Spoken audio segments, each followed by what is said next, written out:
আসার সাথে সাথে বাচ্চাটারে বড় করে দিয়েছে কে?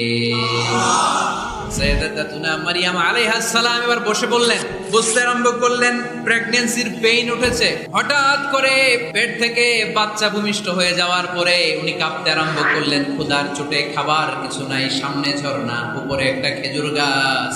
সাইয়্যিদানা ঈসা আলাইহিস সালামকে কোলে নিয়ে মারইয়াম আলাইহাস সালাম মনে মনে ভাবে, হায় রে, কেউ যদি একটু খেজুর পেড়ে দিত, এই ক্ষুধার মুহূর্তে আমি খেজুর খেয়ে পেটের ক্ষুধা নিবারণ করতাম।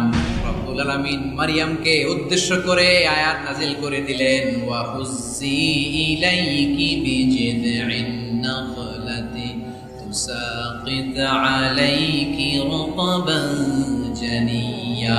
কোরআন সাক্ষী, হুজ্জি ইলাইকি বিজিযইন নাখলা এর মানে হচ্ছে মারিয়াম কেউ পেড়ে দিবে না, একটু কষ্ট করে হাতটা উঁচু করে খেজুরের ডালা ধরে ঝাঁকুনি মারো, টস টসে কাঁচা পাকা খেজুর নিচের দিকে পড়বে, তারপর তুমি তুলে